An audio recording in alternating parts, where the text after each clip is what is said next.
Good morning everyone, कैसे हैं आप सब।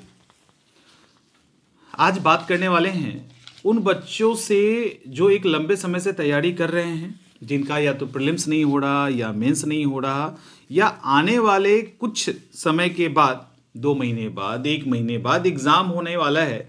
वो प्रीलिम्स भी हो सकता है, वो मेंस भी हो सकता है।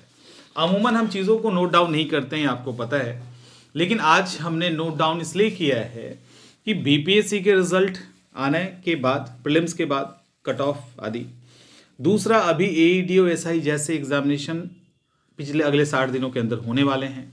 तो वैसे स्थिति में लगभग हर तरह से बच्चे परेशान हैं। जिनका प्रीलिम्स नहीं हुआ वो भी, जिनका मेंस देना है वो भी अपने हिसाब से वो तैयारी कर रहे हैं, या उनका अपने हिसाब से परेशानी है, उनके क्वेश्चंस हैं। लेकिन अभी आज उनकी बात करेंगे जो एक लंबे समय से तैयारी कर रहे हैं, या हर तैयारी के कुछ समय पहले उनको एहसास होता है कि लगता है नहीं हो पाएगा, थोड़ा और समय मिल जाता। ऐसी कई सारी चीज़ें हैं जो डिस्कस करने की है, तो मैंने सोचा एक एक करके उन सारे पॉइंट्स पे बात करते हैं। देखो, यदि आपने पिछले 2-4 सालों से तैयारी करनी शुरू की है और आपका रिजल्ट नहीं आ रहा है, कहीं ना कहीं आपको ये सोचने की ज़रूरत है कि पिछले 5 या 4 साल की तैयारी के दौरान आपने क्या कभी थोड़ा सा रुक के एनालाइज करने की कोशिश की है कि गलती कहाँ हो रही है। एक बार सोचिए, कभी भी 1-2 दिन दिया है खुद को, आप कभी बैठे हो अपने साथ और ये सोचने की कोशिश की है कि पिछले 5 सालों की या 4 सालों या 2 सालों या 1 साल की तैयारी में हमने क्या क्या गलतियां की है, और जो जो हमें पता था उसको हमने कितना इम्प्रूव किया है। कभी ऐसा सोचा है? ये बताइए। पहले ये खुद से पूछिए, जवाब देने की जरूरत तो नहीं है, बट खुद से पूछिए कि क्या बैठ के तसल्ली से उन कमियों को ढूंढने की कोशिश की है। एक चीज ध्यान रखना, जो कॉमन समस्या है वो ये है, अगर आपसे पूछा जाए या कॉमन स्टूडेंट से पूछा जाए, कॉमन कहने का मतलब ये होता है वो स्टूडेंट जो सही से अपना एनालिसिस नहीं कर पाते, अपने परफॉर्मेंस को सही तरीके से जस्टिफाई नहीं कर पाते, उनको हम कॉमन स्टूडेंट कहते हैं। क्योंकि आप खुद को ही नहीं समझ पा रहे हो तो सामान्य हो बिल्कुल। अगर इन 5 सालों में या 4 सालों में अगर आपने तैयारी की है, रिजल्ट नहीं आया है, आपसे कोई पूछता है, तो बहुत rare of the rarest student हैं जो बोलेंगे कि हाँ, हमारे अंदर कमी थी, हमने उस कट ऑफ को क्रॉस नहीं किया, हमें कुछ और पढ़ लेना था, हमने नहीं पढ़ा। इसकी जगह पे क्या बोलेंगे जो सामान्य स्टूडेंट हैं? एग्ज़ाम में फ्रॉड हो गया, पेपर लीक हो गया, कैटेगरी कट ऑफ बहुत ऊपर चला गया, इतना नहीं जाना चाहिए था, हम जिस कैटेगरी के अंदर हैं उस कैटेगरी वालों के साथ बेईमानी हो गई, कई सारी चीज़ें आप एक्सक्यूज़ के तौर पे अपने सामने रखोगे। भले ये दूसरे के सामने झूठ बोलने का ही एक तरीका हो, लेकिन इसको इतनी बार बोलोगे कि वो आपके लिए ही सही हो जाता है। और ऐसा होता है कि नहीं, पहले ये बताइए। यहाँ हम आपसे ये उम्मीद जरूर करेंगे कि आप वीडियो रोक के एक बार मैसेज कमेंट जरूर कीजिएगा। ऐसा होता है ना, और होता है लिटरली। यहाँ एक और चीज़ हम आपके साथ शेयर करना चाहेंगे, वो ये है, आप जिस भी कैटेगरी के अंदर है, आप ओबीसी में हैं, ईबीसी में हैं, एससी हैं, एसटी हैं, वुमेन हैं, कहीं पे भी हैं, एक बात बताओ, तैयारी कर रहे हो 3-4 सालों से, और कैटेगरी वाला जो फायदा मिला उसको पहले छोड़ दीजिए, आप 3-4 सालों से तैयारी कर रहे हैं और अभी भी आपका रिजल्ट भले ही कैटेगरी में आए, उसमें स्कोर कम हो, लेकिन अभी भी कैटेगरी के अंदर ही रहने की तैयारी कर रहे हैं कि उसी कैटेगरी के अंदर रहें। हम वुमेन हैं तो हम 70 नंबर लेके आते हैं, 80 नंबर लेके आते हैं बस। अगर किसी जनरल मेल का नंबर 90 जा रहा है, 95 जा रहा है, तो हम उस 95 से ऊपर 100 की बात करेंगे ना। हम ये क्यों देखेंगे as a SC, ST, OBC, as a female कि हमारी कैटेगरी के अंदर पिछले 4 सालों से इतना कट ऑफ जा रहा है तो हमें यहां तक रहना है। हम अपनी तैयारी को वहां तक सीमित क्यों करेंगे? और जब आप 2-4 साल तैयारी कर लिए तो फिर आपके और किसी और में क्या कमी रह गया? ये सोचने की बात है बस। इसको अगर सोचो कि आप जिस कैटेगरी में हैं उस कैटेगरी के ही कट ऑफ पे आप काम क्यों कर रहे हैं? कट ऑफ को छोड़ दीजिए ना, आप मैक्सिमम करने की कोशिश कीजिए ना। आप सीधा किसी भी आप कैटेगरी में हो, आप देखो कि टॉप कट ऑफ कितना गया। अगर वो 95 जा रहा है तो हमें 95 के लिए काम करना है, हमें 100 के लिए काम करना है। और आप 95 और 100 के लिए काम करेंगे तो अपने कैटेगरी में तो आ ही जाओगे। और पिछले 3-4 सालों से अगर आप तैयारी कर रहे हैं तो 3-4 साल तो आपको मिल गया तैयारी करने का ना, तो अब कैटेगरी के अंदर की तैयारी क्यों हो रही है, ये भी आपको सोचना पड़ेगा। ईडब्ल्यूएस के लिए मरे जा रहे हैं, ईडब्ल्यूएस रिलैक्सेशन के लिए मरे जा रहे हैं, जिनके पास एज है वो भी यही कर रहे हैं। तो ये आपको देखना पड़ेगा और इस पे काम करना पड़ेगा। ये पॉइंट नंबर 1 था। दूसरा कि क्या आपको ये समझ में अभी तक आया है कि एग्जाम की तैयारी के दौरान क्या क्या अनावश्यक है? हर वो चीज जो हमें नहीं करनी चाहिए थी वो हमने किया है। हर वो चीज जो हमें नहीं करनी चाहिए थी वो हमने किया है। हमने क्या क्या किए नहीं किए, माने हमें क्या नहीं करना चाहिए, कभी सोचा है बैठ के? कभी आपने सोचा है कि हमें ये नहीं करनी चाहिए?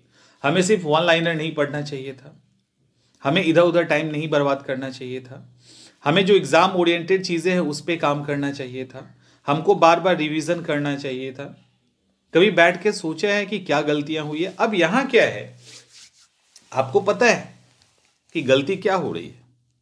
इसमें हम ये नहीं मानेंगे कि आप में से लगभग 100 में से 95 को पता है कि गलतियां क्या हो रही है।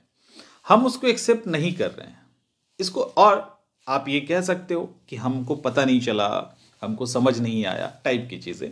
और आप में से बहुत सारे ऐसे बच्चे हैं जो उस उम्र के पड़ाव पे होंगे जिसके बाद शायद 1-2 साल उनके पास होगा या इस साल आखिरी अटेम्प्ट होगा, इस साल मे बी आखिरी अटेम्प्ट हो, इसके बाद एग्जाम के बाहर।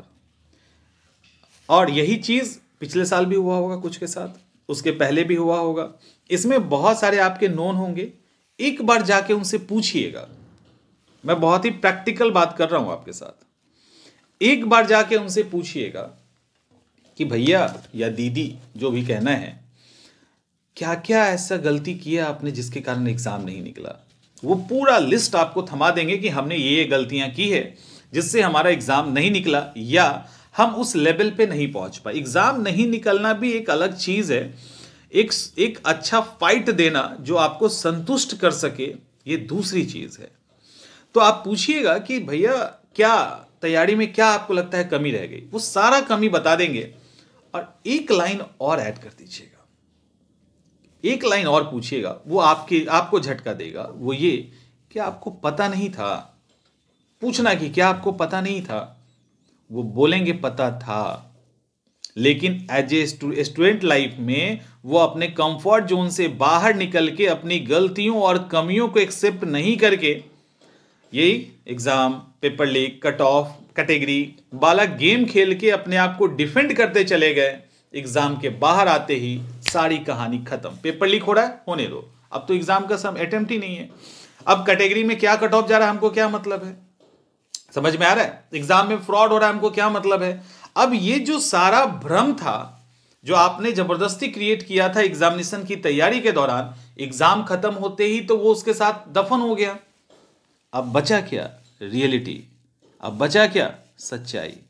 और सच्चाई क्या था कि हमने ये गलतियां की है। ये सच्चाई था, ये सच्चाई था। वो तो एग्जाम आपके सामने था, आपका एज था, तो आपने उस ढाल को बना के रखा था। एग्जाम खत्म, ढाल टूट गया।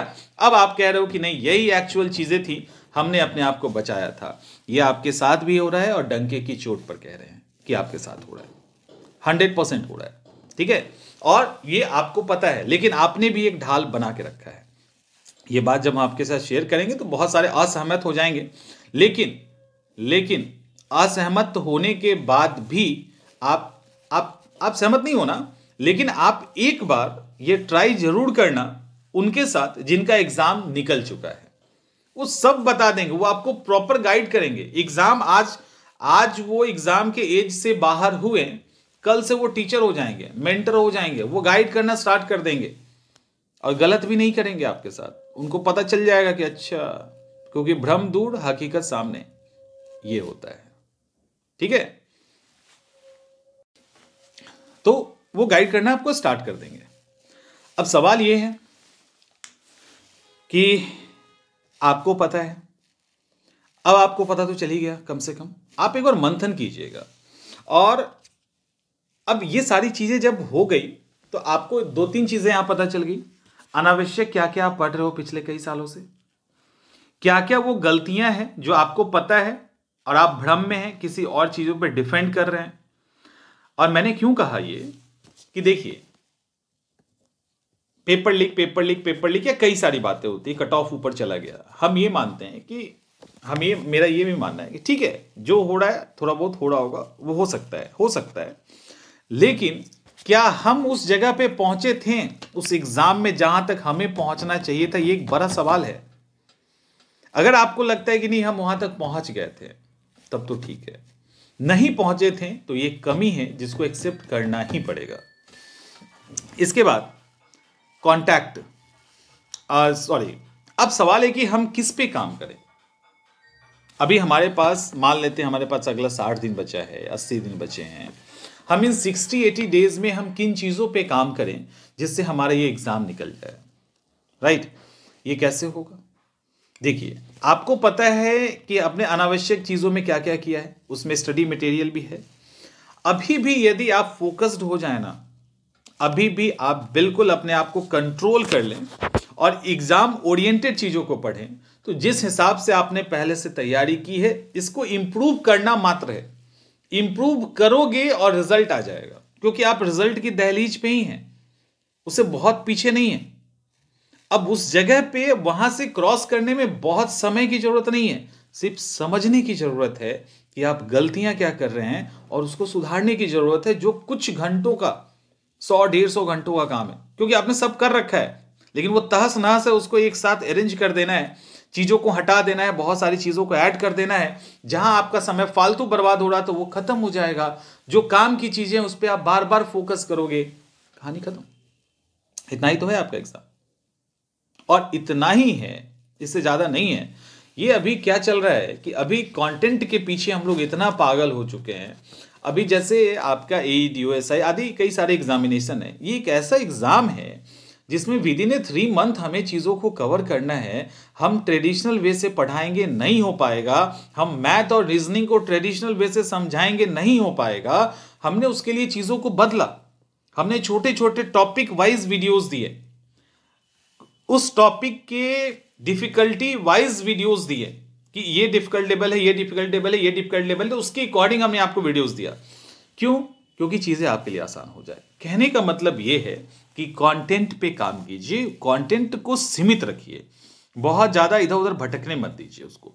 बिलीव कीजिए कि आप जो पढ़ रहे हो, जहां से पढ़ रहे हो, जितनी बार पढ़ रहे हो, ये काम आएगा और आता है।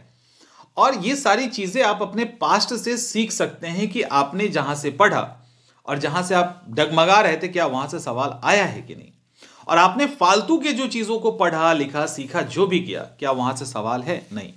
हर एक एग्जामिनेशन में आपका कोर जो सेक्शन है उनका, वो पकड़ के रखते हैं। हर एक एग्जामिनेशन का फॉर्म, कोई भी एग्जामिनेशन को, रेलवे हो, SSC हो, UPSC हो, उनका एक कोर एरिया होता है। वो कोर एरिया कभी नहीं छोड़ते हैं। जिन बच्चों ने उस कोर एरिया को पकड़ लिया, उनका रिजल्ट कभी नहीं रुकता है। आप कोर एरिया पे जितना काम करोगे, उसको जितना रिवाइज करोगे, उतना ज्यादा आप रिजल्ट के नजदीक जाएंगे। तो रिवीजन बहुत जरूरी है, प्रैक्टिस बहुत जरूरी है।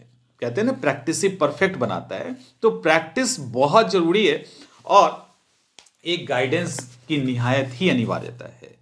आप जब खुद को नहीं समझ पा रहे हैं, अपनी स्टडी पैटर्न को नहीं समझ पा रहे हैं, अपनी गलतियों को नहीं पकड़ पा रहे हैं, ऐसी स्थिति में एक गाइडेंस का होना, एक गुरु का होना भी जरूरी है, जो आपकी गलतियों पे आपको गाइड कर सके। तो आई थिंक कि इतना काफ़ी है आपको समझने के लिए, खुद को एनालाइज करने के लिए। अभी जो समय है उसका सदुपयोग करने के लिए इतना सफिशियंट है। अगर इस पे आप 1 से 2 दिन इन्वेस्ट भी करते हो तो आपको बेहतर आउटपुट मिलेगा, और मुझे लगता है कि आपको करना भी चाहिए। तो आई थिंक कि चीज़ें समझ में आ गई होगी। अच्छे से तैयारी कीजिए, कोई दिक्कत हो तो बताइएगा, हमारी टीम आपके साथ है, हम लोग पूरी तरह से आपको मदद करेंगे। मिलते हैं नेक्स्ट सेशन में।